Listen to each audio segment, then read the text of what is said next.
Muito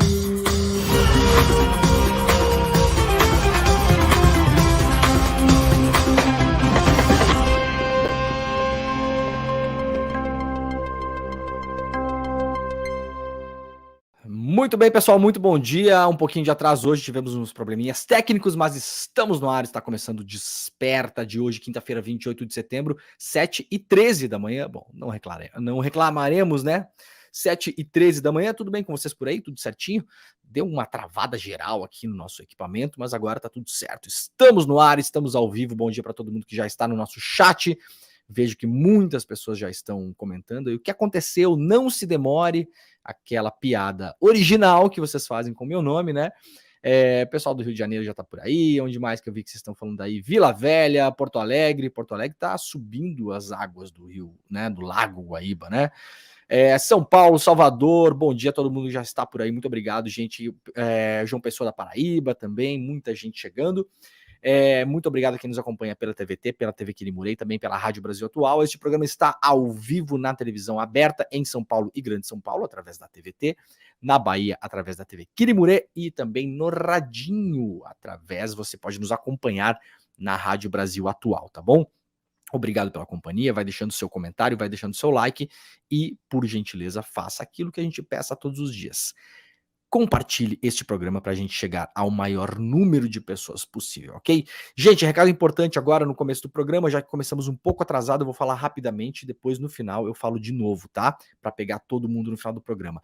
Hoje, às 8 horas da noite, vai ter a super palestra com a Monja Coen. Como lidar com a ansiedade e o estresse, encontre o equilíbrio emocional e enfrente os seus desafios. Junto com a Monja Coen, hoje é exclusivo, ao vivo e de graça, tá bom? De grátis. Então, garanta a sua vaga, vai ser às 8 horas da noite, icl.com.br/desperta, icl.com.br/desperta. Muito bem, vamos lá que tem bastante notícia hoje, gente. Vamos que vamos nós, então. Me diga, Pedrinho, se está tudo bem, se está chegando, está tudo beleza aí, tudo certo, então.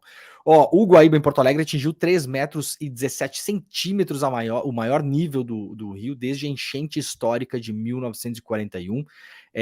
De fato, está, para quem conhece a cidade, né, aquela parte da orla da cidade está já inundada, onde foram construídas nos últimos anos, né, aquelas quadras de futebol, de basquete, aquela coisa toda. Já subiu o nível. Nas ilhas em Porto Alegre se fala muito pouco, né? Mas Porto Alegre tem muitas ilhas ali no Rio, a Ilha da Pintada e várias outras ilhas, fala-se muito pouco, mas estão inundadas já desde as chuvas da semana retrasada. Por que que se fala muito pouco das ilhas? Por que que vocês acham que fala-se muito pouco das ilhas? Hein? Deem a opinião de vocês no chat aí. Vocês acham que tem alguma questão mística pela qual as pessoas em geral ignoram o que acontece nas ilhas em Porto Alegre? Não, né? É porque só tem, ou a imensa maioria das pessoas que moram lá é gente pobre, né? Então, né? Agora, quando a água começou a bater no centro, as pessoas começaram a se preocupar. O nível subiu, então, a quase 3,20. Alguns trechos da orla foram invadidos pela água. Dá uma olhada nas imagens que a gente está mostrando aqui, ó.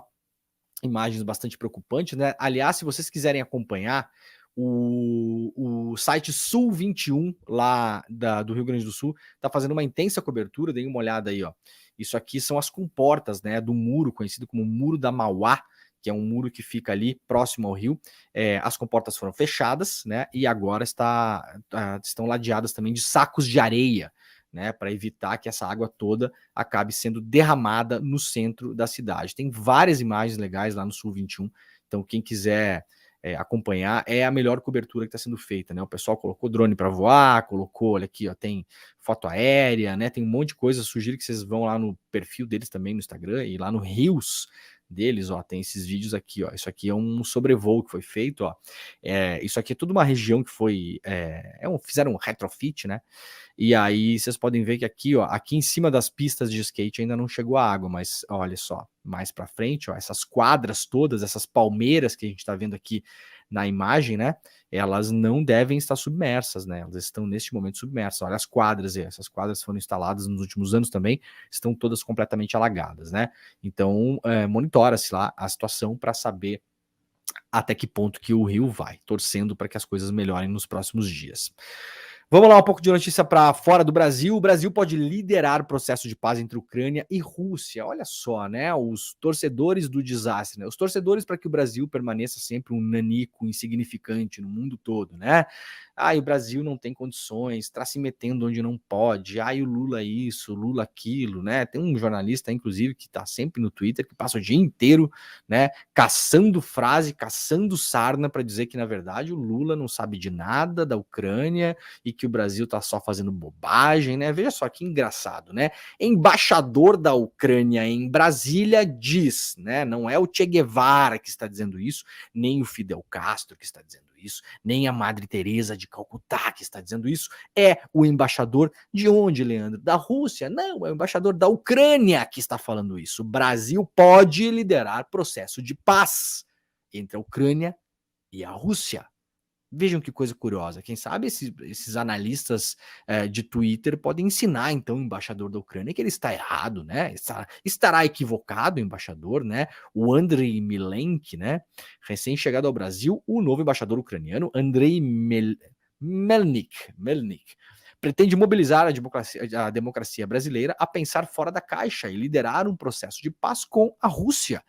Desde fevereiro de 22, os ucranianos enfrentam a invasão das tropas russas, né? Para o representante diplomático do governo ucraniano no Brasil, um dos primeiros passos para a aproximação entre Kiev e Brasília foi organizar um encontro entre o Zelensky e o Lula. E agora, obviamente, as coisas podem caminhar para que o Brasil seja um dos países do grupo para falar sobre paz na Ucrânia. Nós sabemos que a imensa maioria das pessoas envolvidas neste conflito não deseja a paz. Eu venho falando sobre isso aqui desde que o programa começou, foi uma das primeiras coisas que a gente falou aqui, né? As pessoas estão sedentas por essa guerra. A Europa e os Estados Unidos, principalmente, estão despejando as suas velharias em termos de aviões, de caça, de artilharia, munições que estavam estocadas nos grandes estoques da Europa. A Alemanha tinha muita munição estocada, né? A Alemanha faz um tempinho que não vai dar tiro em nenhum lugar. E munição vence, né, gente? Você sabia que munição vence? Você produz lá uma munição de tanque. Essa munição ela tem uma data de validade. Ela pode oxidar, tem uma série de problemas, né? A pólvora pode ficar abatumada dentro, enfim, uma série de problemas, né? As munições são mais complexas hoje, né? Mas elas vencem, elas precisam ser usadas. Então, vamos falar a real aqui: vários países europeus estão satisfeitíssimos com essa guerra. Os Estados Unidos estão mandando todos os aviões velhos deles para lá, né? Porque vão começar a produzir aviões novos, né? Os F-16 serão aposentados. Então, todos estão indo para a Ucrânia. Então, vamos parar de hipocrisia com essa história toda, porque a guerra é um grande negócio, como sempre foi. Não é mesmo? As fábricas de pólvora da Europa, que são duas principais, uma fica na Espanha e outra fica na República Tcheca. Elas não terão mais como fazer entregas até 2025, porque estão assoberbadas com a quantidade de produção para a guerra que acontece na Ucrânia. Então vamos parar com essa bobagem, né? O Putin é um maluco, é um doido, é um invasor, é tudo isso. É tudo isso. Mas vamos parar com essa bobagem de achar que alguém ali está preocupado com paz na União Europeia e nos Estados Unidos, tá bom? Então que bom que o Brasil está, que bom que o Lula está, e quem torce contra eu espero firmemente que quebre muito a cara, quebre a cara umas 500 vezes mais ou menos, porque o que interessa para o povo da Ucrânia é a paz, não é a guerra, correto? Então, o Brasil está fazendo uma fala importante em relação a isso, aliás, muito antes do Lula assumir, né? O Lula já tinha se encontrado com os líderes ucranianos, já tinha se encontrado com o embaixador ucraniano no Brasil antes de assumir, mas uma certa imprensa aí, fantasiada, né, de analista internacional, insiste em negar a realidade. Então agora vocês peguem a frase do embaixador ucraniano e façam o que bem entenderem com ela. Não é mesmo? Muito bem. Quinta-feira, 28 de setembro, 7h22 da manhã. Deixa eu só ver se não temos nenhum contratempo aqui. Não, estamos online, tudo certo. Vamos que vamos, rapaziada, que tem coisa pra caramba hoje. Olha só, a moda de filmar professor continua, né? Colégio demite professora gravada ensinando linguagem neutra a alunos em Santa Catarina. Veja bem, eu assisti ao vídeo, ela não está sequer ensinando linguagem neutra para os alunos. Ela está explicando o que é linguagem neutra para os alunos, o que é muito diferente. Você lê a manchete, essa manchete está errada, a manchete lá do UOL, tá bom? Essa manchete está errada porque não era, quando você lê isso, você imagina uma aula de português em linguagem neutra. né? A professora está lá ensinando linguagem neutra. Agora vamos conjugar o verbo neutre. Neutre, vamos conjugar o verbo ir, né? Vamos andar, vamos sei lá o que a gente vai fazer. Não tem nada a ver com isso. A professora está explicando o conceito de linguagem neutra. A professora foi demitida por causa disso. Caso vocês não saibam, em Santa Catarina está rolando uma onda de alunos filmando professoras e professores sob a tutela, a regência da extrema-direita de Santa Catarina. A deputada que não vão nominar, com florzinha na cabeça, a outra deputada estadual lá que também não vou nominar, antifeminista, né? Porque este programa não dá palco para otário, a gente faz isso aqui só quando extremamente necessário ou para alívio cômico, né? Não é o caso aqui. Os professores, obviamente, estão muitos em pânico. Você imagina você no seu trabalho? Ah, qual o problema de filmar professor? O que você faz da vida? Quem pensa assim? Você é o quê? Contador? Advogado? O que você faz da vida? O que você acha se a gente colocar câmeras para filmar o seu trabalho o dia inteiro? Você vai gostar?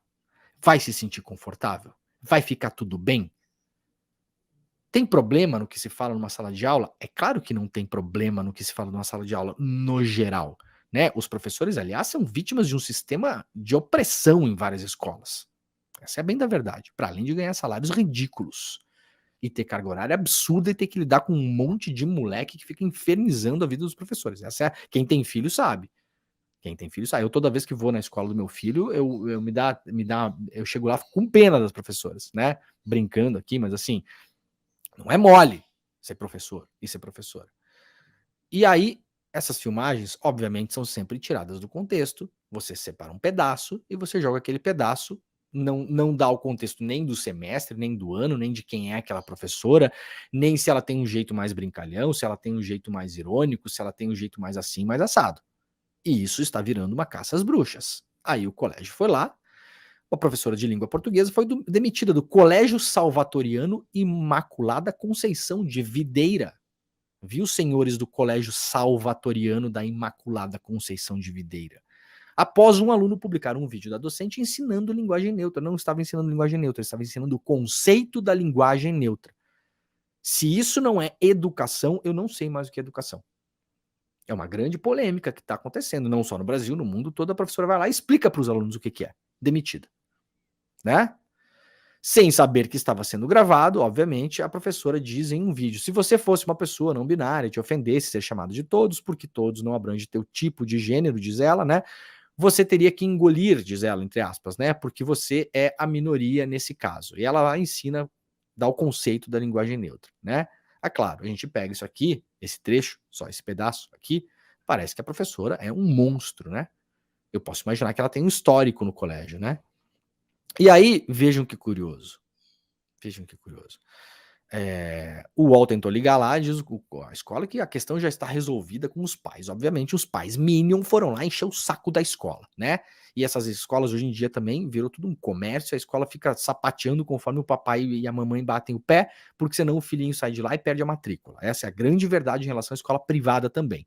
Para quem defende educação privada, é um comércio, é o seu McDonald's da educação, né?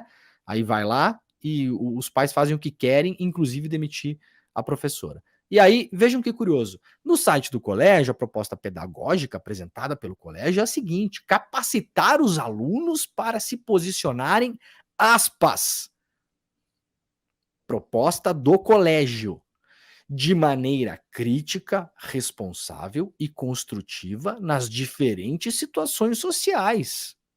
Outro trecho do site do colégio, onde coloca a proposta pedagógica do colégio, que expulsou uma professora que estava explicando o que é linguagem neutra, é garantir o convívio social democrático. Desenvolvendo o quê? O respeito, a cooperação e a solidariedade. Que monte de bobajada, hein? O colégio salvatoriano do não sei o quê. Quando a coisa aperta, a gente vê onde vai o democrático, o não sei o quê, o não sei o quê. Vocês reagem à pressão de papai e mamãe bolsominion que vocês deveriam chamar para a sala da coordenação, botar essa gente no bolso e falar: se o seu filho não quer estudar aqui, boa viagem. Só que os colégios não estão fazendo isso porque virou um comércio, educação privada no geral, com as honrosas exceções, eu sempre falo isso aqui, né? Aí aparece dono de colégio falando, mas o meu colégio não é assim. Parabéns, uma medalha, aliás, merece uma medalha, né? Professor merece medalha.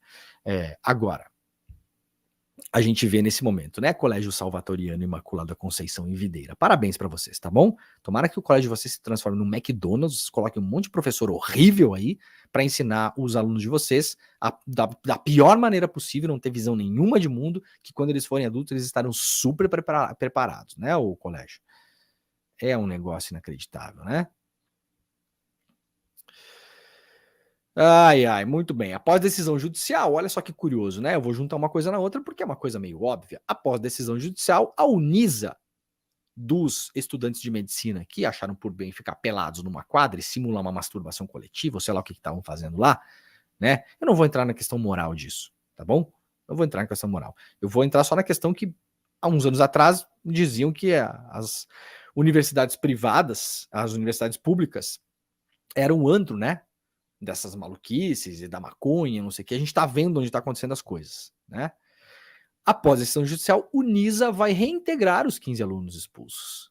Vejam só, né?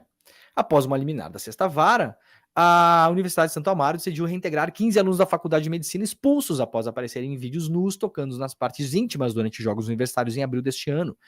Os estudantes, que são calouros, vão voltar para a sala de aula nesta quarta-feira, portanto, voltaram ontem, de acordo com o advogado da instituição. A justiça acatou o pedido de um dos alunos, que alegou que sequer foi ouvido pela instituição. Depois da decisão, o advogado da Unisa informou que a universidade decidiu reintegrar todos os 15 alunos expulsos. Então, a professora que está lá ensinando um conceito de linguagem neutra vai mandada embora. Os alunos que ficam lá mostrando o pinto, que é isso que essa gente estava fazendo lá, né? Na quadra, volta para a universidade. Parabéns, viu, Brasil? Tem dias que é ótimo acordar cedo para a gente ler esse tipo de coisa, né? 8 de janeiro, o Ministério da Defesa preparou minuta de GLO para fazer operação militar contra atos golpistas. E-mail foi encontrado após quebra de sigilo autorizada pela CPI do golpe. A pasta afirma que o documento foi elaborado no contexto da preparação para a atuação das forças lá depois do 8 de janeiro. Lula disse que acionar o dispositivo seria consumar o golpe. Reportagem do Eduardo Gonçalves, publicada em Brasília. Olha só para onde é que as coisas iam andar, né, gente? O Ministério da Defesa, já no governo Lula, portanto, o senhor José Múcio, um aliado dos militares de primeira hora em qualquer bagunça que os militares façam, este senhor está sempre defendendo os militares. Portanto, é um cara que está no governo passando pano para o que aconteceu no Brasil nos últimos meses, no último ano, e no que puder será aliado desses generais, almirantes, dessa gente toda, para que não sejam ouvidos em CPI, para que não sofram nenhum tipo de investigação policial, para que não tenham que responder na justiça pelo que fizeram, tá? Este ministro do governo Lula, José Múcio, ministro da Defesa, ele e seu ministério prepararam uma minuta que previa a adoção de uma GLO, né, Garantia da Lei e da Ordem, uma operação de garantia da lei e da ordem, no dia 8 de janeiro, quando milhares de pessoas invadiram Brasília. A medida é um dispositivo constitucional em que o presidente da República autoriza uma operação das Forças Armadas com a possibilidade do uso da força em determinada região. O documento ao qual o Globo teve acesso conferia poderes para as tropas atuarem na esplanada dos ministérios que estava tomada de golpistas. O presidente Luiz Inácio Lula da Silva, contudo, não chegou a assiná-la. Por meio de nota, o Ministério... não interessa o que diz o Ministério.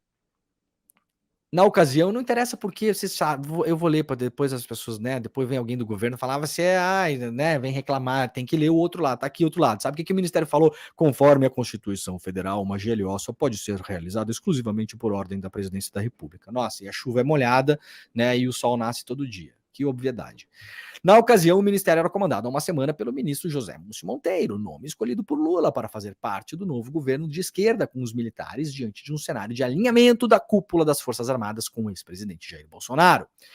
A minuta da GLO para o 8 de janeiro foi encontrada no e-mail de um capitão de fragata da Marinha, Elso Machado Neves, que é lotado na chefia de operações conjuntas do Ministério da Defesa. Após quebrar o sigilo telemático do militar, a CPMI do Congresso identificou que Neves enviou o documento de um e-mail pessoal para seu endereço eletrônico funcional no dia 8 de janeiro, às 18h05, portanto, já no final do dia, final da tarde, quando as coisas já estavam mais ou menos encaminhadas para algum tipo de controle em Brasília. Entre os motivos descritos no documento para a adoção da GLO está a constatação de que os meios do Distrito Federal e da Força Nacional não eram suficientes para conter os manifestantes. Por acaso, porque a PM do Distrito Federal estava compactuando com o golpe, aliás, né? É claro que os meios não eram suficientes. A PM, o comando da PM, que aliás encontra-se preso, estava compactuando com o golpe, trocando mensagem, dando graças a Deus que aquelas pessoas estavam invadindo Brasília, esperando uma ordem. É claro que não seria suficiente. Vejam que coisa esquisita, né? A gente pode imaginar. A PM se retira, escolta os golpistas, não faz quase nada, né? A própria guarda dentro do palácio, nós vimos uma briga lá, inclusive entre os comandos, porque tinha um cidadão lá da polícia que não queria prender ninguém, do exército que não queria prender ninguém, queria mandar todo mundo embora. E aí um capitão da PM que estava lá dentro falou: não, senhor, vai ficar todo mundo aqui, vai preso. Então, assim, virou uma festa. E aí, por acaso, surge a solução mágica. Qual a solução mágica? Já que a polícia não está funcionando, a solução mágica é colocar o exército para controlar Brasília. Que sensacional! O nome disso seria o quê? Golpe de Estado consumado e assinado pelo Lula. E era isso que aconteceria no 8 de janeiro, né? O capitão da Marinha também tinha isso em meio à minuta do decreto de intervenção federal na segurança, publicado por volta das 18 horas naquele dia, quase no mesmo momento em que ele enviou para si mesmo esse tal desse e-mail, né, sobre a GLO. Bom, o Múcio chegou a sugerir ao Lula que decretasse a GLO para que o exército ajudasse a conter as invasões na Praça dos Três Poderes. Mas vamos lembrar aqui, como mostrou em janeiro o site Metrópolis, a proposta foi refutada por quem? Pela primeira-dama Rosângela Silva, a Janja, que acompanhava o Lula naquele dia em visita a Araraquara, escutou a conversa e teria dito na ocasião para o Lula, quando o Múcio discutia isso com o Lula: GLO é golpe. Frase apurada pelo Metrópolis, dita pela Janja ao Lula quando pegou essa conversa. GLO é golpe. Em entrevistas após o episódio, o próprio Lula associou o eventual decreto da GLO no 8 de janeiro à consumação de um golpe. 4 dias após a invasão, em 12 de janeiro, o presidente admitiu em um café da manhã com jornalistas ter recebido a sugestão de auxiliares. Disse o Lula: se eu tivesse feito GLO, eu teria assumido a responsabilidade de abandonar a minha responsabilidade enquanto presidente da República, né? Aí sim estaria acontecendo o golpe que essas pessoas queriam. O Lula deixa de ser governo para que algum general assuma o governo. Quem quiser assumir o governo, dispute a eleição e ganhe. É por isso que eu não fiz a GLO, disse o Lula na ocasião. Então estava tudo bastante óbvio e bastante montado. Se o senhor José Múcio estava pedindo uma GLO por ingenuidade, parabéns, né? Nós temos um ministro ingênuo num dos principais ministérios da esplanada. Se estava pedindo por outros motivos, não sabemos. O fato é que a sugestão do Múcio e o documento preparado pelo seu ministério colocariam o Brasil com um bando de golpistas na rua, na mão dos militares. É uma ideia brilhante, né, Múcio? Eu achei, olha, parabéns. Ainda bem que não deu certo, né? Discurso final de Rosa Weber no STF tem defesa de igualdade de gênero no judiciário e condenação do 8/1. Em sua última sessão como presidenta do Supremo Tribunal Federal, a ministra Rosa Weber afirmou nesta quarta-feira que o ataque golpista do 8 de janeiro jamais pode se repetir, mas deve ser lembrado também como um propulsor do fortalecimento do Estado democrático de direito. Ela se emocionou e chegou a chorar durante a fala, o que já tinha ocorrido em compromisso na terça-feira no CNJ. Ao final, foi aplaudida em pé pelos colegas a Rosa Weber, que fez questão de lembrar que é a terceira mulher na história do STF. Terceira, tá? Não é que teve 30, não. Teve 3. 3 na história. Ela é uma das 3, né? E sai agora, e agora ainda não há definição sobre quem entra no lugar da Rosa Weber. Fez principalmente um final aí de STF no último ano da Rosa Weber importantíssimo, colocou para pautar várias coisas que estavam nas gavetas, marco temporal, né, a descriminalização do usuário de maconha, uma série de coisas. Foi para cima do CNJ também para começar a discutir finalmente os juízes que participam de eventos privados patrocinados por empresas privadas e que depois vão julgar os casos dessas empresas nos tribunais. Isso não chegou ao STF porque o CNJ não alcança o STF. Mas do STF para baixo, a Rosa Weber foi para cima do CNJ e falou: a gente tem que organizar isso aqui. Então, assim, ela enfrentou várias e várias situações nesses últimos tempos aí, né? Foi muito corajosa a Rosa Weber. Olha, esses dias eu falei que lidar com o Arthur Lira é como você assistir aqueles filmes dos anos 70, né? Vocês sabem os filmes que eu tô falando, né? Tem um grupo que fica pressionando as pessoas, né? Para pagar proteção, para protegê-las de si próprias, né? Do próprio grupo, né? Então vem cá, eu vou lhe pagar aqui uma proteção e você paga aqui, eu vou proteger você. Mas vai proteger do quê, senhora? Não, eu vou proteger você de mim, né? Sabem os filmes aqueles? Então, o grupo comandado pelo Lira é isso. Eu falei isso aqui no mês passado, inclusive, quando começou a rolar o boato de que o Lira ia tomar conta, o Centrão ia tomar conta do Ministério dos Esportes. O que aconteceu? E da Caixa Econômica Federal. O que agora, por enquanto, parece que está no pause, mas eu duvido que não volte essa pressão. Eu falei, ó, isso é o tipo de gente que você dá um pouquinho, amanhã vai pedir mais. É tipo extorsão mesmo, sabe extorsão? Não, eu tenho um segredo seu aqui, mas você me dá aí 10 pau que beleza, a gente resolve. Você vai lá e dá 10 pau. Tá ferrado, né? No outro dia a pessoa pede mais 5. Aí você vai lá e dá 5. No outro dia a pessoa pede 20. E assim vai. É o que está acontecendo e eu duvido que no curto e médio prazo essa situação mude. Notícia de hoje da Folha de São Paulo. Câmara tem paralisia para pressionar STF e Lula. E acordo prevê 200 milhões de reais aos ruralistas. Após um esvaziamento generalizado dos trabalhos da Câmara dos Deputados, em um movimento de pressão contra as ações do STF e de Lula, um acordo costurado por aliados do governo buscou destinar recursos de interesse da bancada ruralista para destravar a pauta econômica e atenuar disputa entre os poderes. Separando as coisas, não há nenhum crime nos movimentos que o governo faz em liberar emendas. Nenhum. A gente não precisa criminalizar a política. Eu quero mostrar para vocês aqui a maneira como isso está sendo feito. O nome disso aqui é extorsão. Pura e simplesmente extorsão. Não passou o marco temporal no STF, aí a bancada ruralista se organiza, solta notas, como fez no final de semana, faz pressão, o governo tem que ir lá e liberar emendas, né?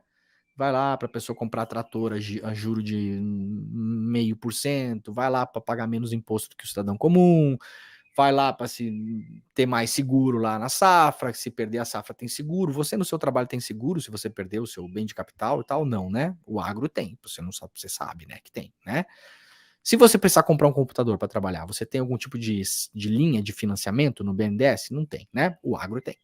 Tá bom? A juros muito mais baixos. Se você precisar empréstimo para crescer o seu negócio, você tem acesso a juros mais gostosos, assim, nos bancos? Não tem. O agro tem.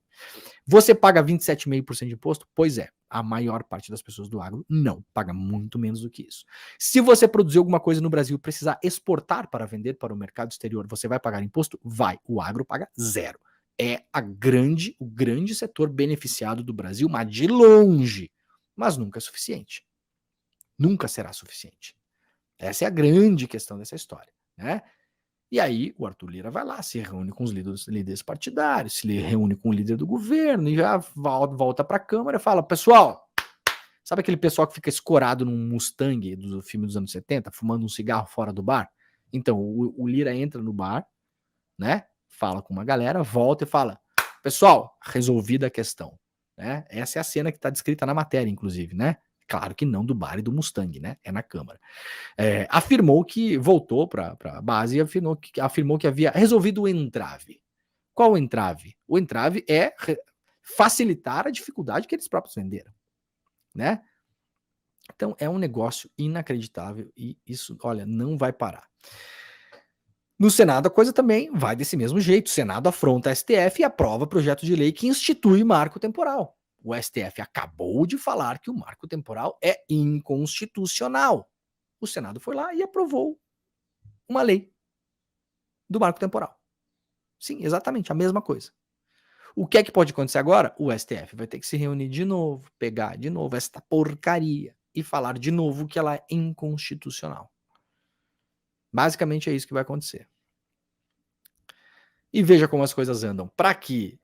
Como se não bastasse o clima de extorsão que se vive em Brasília em relação às relações do executivo com o legislativo, partidos com ministério no governo deram mais da metade dos votos pró-marco temporal no Senado. Então é uma extorsão clássica. Você paga e as pessoas não entregam o que você está pagando. Porque aquilo não é um negócio de boa fé.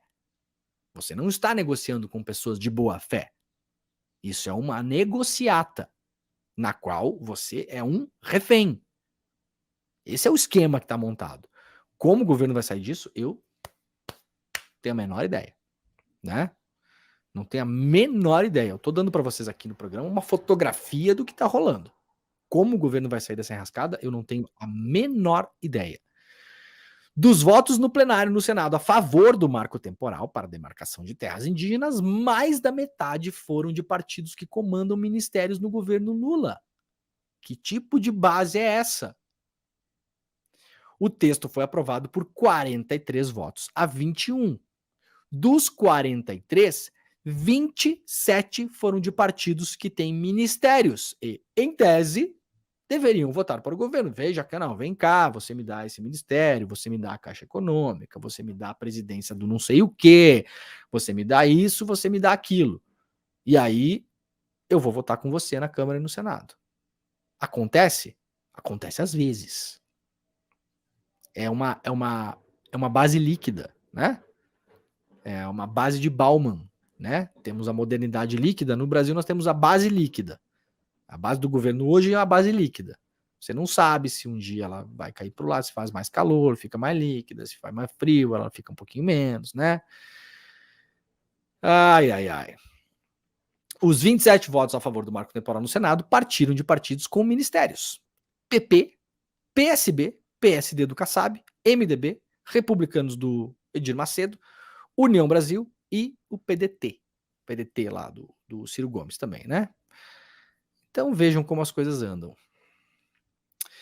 Lula disse a senadores governistas que vetará o marco temporal. Então, antes, claro, disso chegar possivelmente ao STF, o Lula ainda pode vetar, né?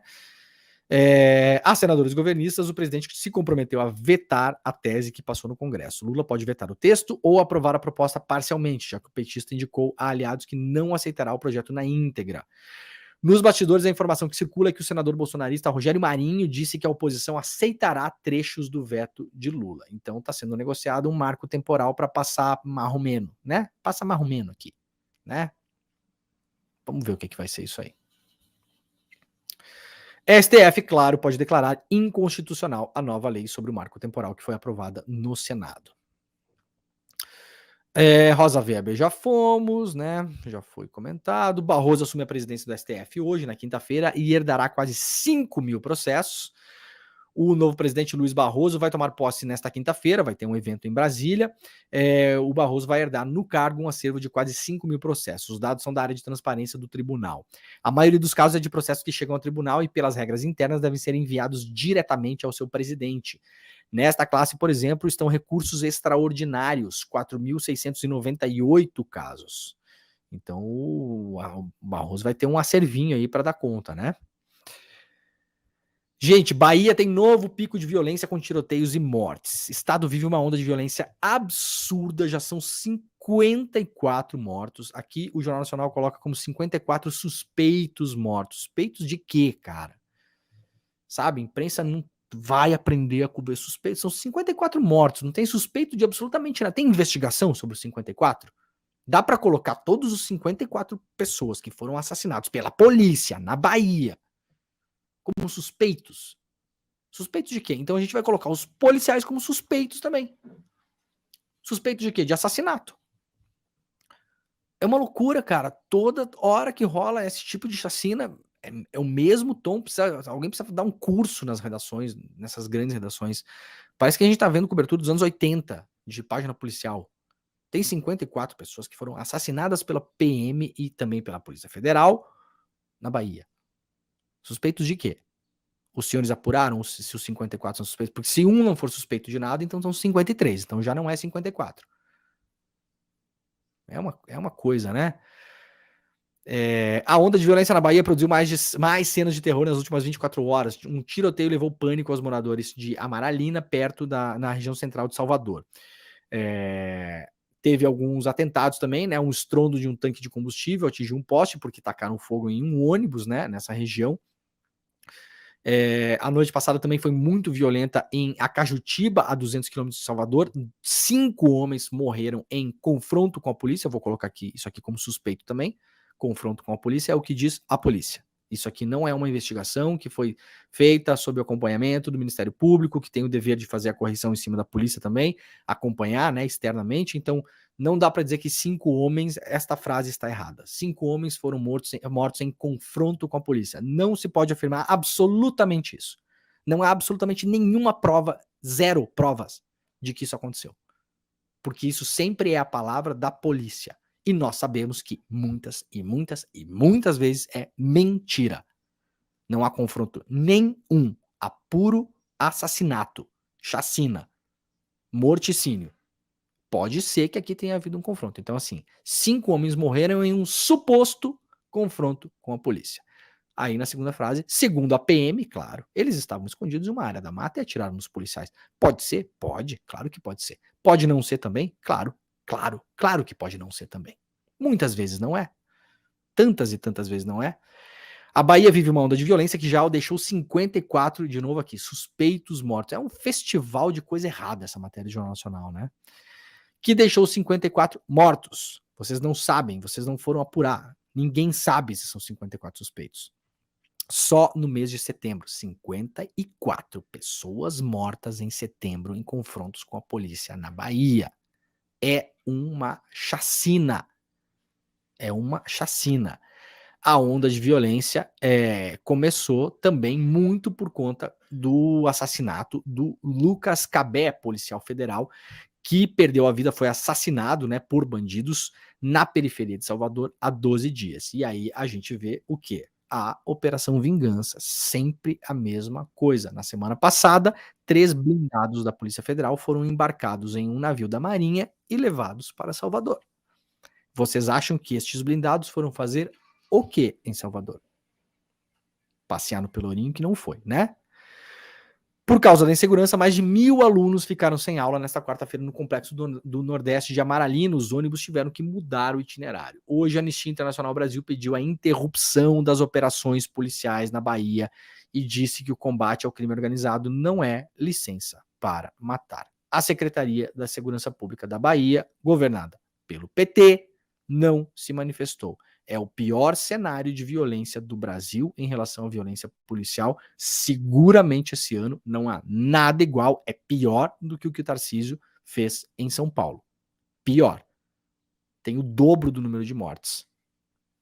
Infelizmente tem uma cobertura menor, porque a imprensa do Brasil costuma cobrir mais o que acontece em São Paulo e no Rio de Janeiro. Essa é a grande verdade, né? Vamos lá, notícia do DCM, Banco do Brasil investigado por ligação com a escravidão, entenda, notícia publicada ontem de noite, né? O Ministério Público Federal notificou o Banco do Brasil na tarde desta quarta-feira sobre a abertura de um inquérito civil público que pretende investigar o envolvimento do banco na escravidão e no tráfico negreiro durante o século XIX. As informações da BBC Brasil. A ação inédita no país visa iniciar um movimento de cobrança por reparação histórica de grandes e centenárias instituições brasileiras, estatais e privadas, que de alguma forma tenham participado ou fomentado a escravidão no país. O inquérito foi proposto por um grupo de 14 historiadores e 11 universidades que pesquisaram e escreveram um texto sobre o que se sabe da relação do Banco do Brasil com a economia escravagista e seus negociantes. Eles descobriram, por exemplo, que entre os fundadores e acionistas do BB estavam alguns dos mais notórios traficantes de escravos escravizados da época, entre eles José Bernardino de Sá, tido como o maior contrabandista de africanos do período. 3 procuradores aceitaram a sugestão e elaboraram uma ação com o objetivo de fazer com que o banco estatal reconheça e tome medidas para investigar e tornar públicas suas ações durante a escravidão. Entre essas ações está o financiamento, em um primeiro momento, de pesquisas acadêmicas sobre o assunto para que no futuro possa bancar projetos de reparação e políticas públicas voltadas à comunidade negra. O debate sobre a reparação está acontecendo no mundo inteiro. De nossa parte, queremos aprofundar a discussão com o Banco do Brasil e com a sociedade para que essa história não seja silenciada, diz Júlio Araújo, procurador regional dos direitos do cidadão do MPF, que assina o despacho com outros 2 colegas, o Jaime Mitropoulos e a Aline Caixeta. Muito bem, adorei essa notícia, né? Adorei, achei excelente. Isso está acontecendo de fato no mundo todo. Um tempo atrás eu estive em Londres, fui visitar o Museu Britânico, o próprio Museu Britânico, para quem já foi, já conhece, né? É um museu que você pode entrar de graça, é enorme, tem um monte de coisa lá, e aquilo tudo ali foi pilhado pelo grande império, né, da Grã-Bretanha no mundo todo, foi roubado. A imensa maioria das obras e dos objetos que estão em custódia do Museu Britânico foram objetos roubados de outros países e de outras pessoas. E o cara que é o cara homenageado, que foi o cara que começou o acervo do Museu Britânico, era um senhor de escravos. Então agora, no Museu Britânico, quando você vai lá, tem uma parte que tem umas homenagens a esse cara, eu não lembro o nome dele agora, também não interessa. Não vamos dar palco para otário escravagista do século XVIII aqui também, né? Dane-se ele também. Aí chega lá, você tem lá uma estátua do cara, um busto, não sei o quê, né? Tem uns documentos e tal, e tem um bilhetinho do lado, assim.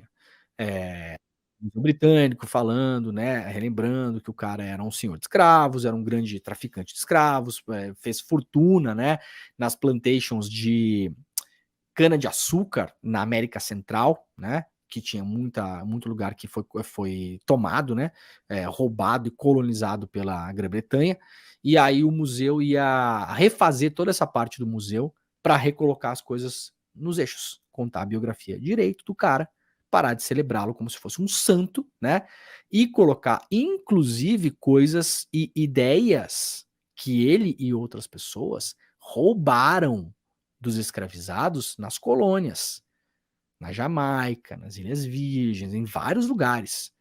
Ideias literárias, ideias científicas, várias coisas estão expostas ali que parecem são criações da ciência do Reino Unido, foram roubadas dos escravizados nas colônias. Que surpresa, né? Que essa gente horrível foi lá roubar a ideia dos outros, né? Que surpresa. Então, muito bem, muito bom. Parabéns à matéria escrita pelo Fernando Miller lá no DCM. Muito legal, o Banco do Brasil. Investigado, mas assim, dá um tom policial, mas, claro, é um tom policial, mas é assim. Vamos abrir esses arquivos aí, Banco do Brasil, vamos ver, vamos conhecer essa história, vamos trazer essa história a público, vamos, quem sabe, expô-la no CBB, né, no Centro Cultural do Banco do Brasil, vamos fazer uma exposição permanente sobre essa história, que é importante, e usar um pouco do dinheiro do banco, que foi fundado e alicerçado no trabalho, na mão de obra de escravizados, para contar a história e o legado dessas pessoas hoje. Por que não? Por que não? Sim, claro que sim, né? Então, maravilhoso, muito bem. Gente, ó, hoje é um dia importantíssimo, tá bom? Porque às 8 horas da noite é o momento da palestra, da super aula da Monja Cohen. Então, prestem atenção agora, o programa está chegando no final, o ICL Notícias primeira edição está começando. Pedro, por gentileza, coloca o nosso card aí, tá? Está começando agora e nós teremos uma super aula com a Monja Cohen hoje, às 8 horas da noite, é de graça, é ao vivo e é exclusivo do ICL. O que é que eu preciso fazer para ter acesso a este conteúdo maravilhoso? Preciso apenas fazer uma inscrição. icl.com.br/desperta, icl.com.br/desperta, para você receber o seu link bonitinho por e-mail. Você vai clicar, vai abrir na sua TV, vai estar sentado com a sua tiazinha, com a sua mamãe, com o seu papai, com todo mundo lá, com o cachorro, com o papagaio, com o periquito, com o gato, com galinha, com todo mundo sentado no sofá, assistindo a Monja Cohen falar sobre estresse e ansiedade com o Edu Moreira também, hoje à noite, às 8 horas. icl.com.br/desperta. É isso, gente. Muito obrigado ao pessoal que nos acompanhou na TVT, na Rádio Brasil Atual e na TV Quirimurê. Nós voltaremos amanhã às 7 horas da manhã. Obrigado para vocês, tá bom? Tchau. E a galera que nos acompanha na internet, nós estamos terminando o programa. Muito obrigado pela companhia de todo mundo que esteve por aí. Compartilhem este programa, fiquem por aí também, que agora vai começar o ICL Notícias, primeira edição, com as notícias e os comentários que vocês sabem que são maravilhosos, que nós fazemos aqui, né? Porque nós somos maravilhosos e modestos, né? Duas coisas que nós somos. Somos maravilhosos e somos modestos. Gente, obrigado pela companhia. Amanhã, às 7 horas da manhã, estaremos de volta. Este foi o Desperta, quinta-feira, 28 de setembro, 7h58 da manhã. Tchau pra vocês.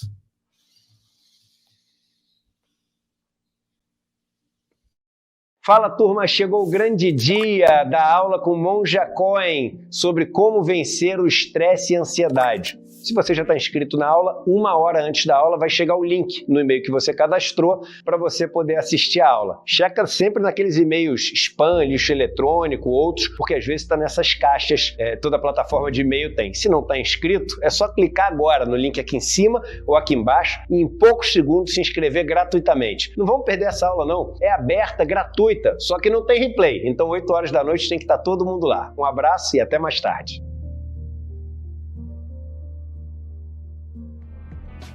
Pessoal, eu gostaria de convidá-los para assistir o curso Sociologia para Compreender o Brasil, onde eu faço uma análise dos grandes pensadores brasileiros e dou a minha própria opinião, a partir não só do estudo de vários autores e pensadores ocidentais, mas também a partir de pesquisas empíricas que eu fiz com todas as classes sociais brasileiras, né? Então, um material não só reflexivo, mas empírico também. E por conta disso eu iria ficar muito contente se vocês assistissem. Eu acho que é muito importante para que a gente possa compreender o país de um modo democrático e alternativo à forma elitista como ele é compreendido até hoje. Eu conto com vocês lá. Um grande abraço a cada um de vocês.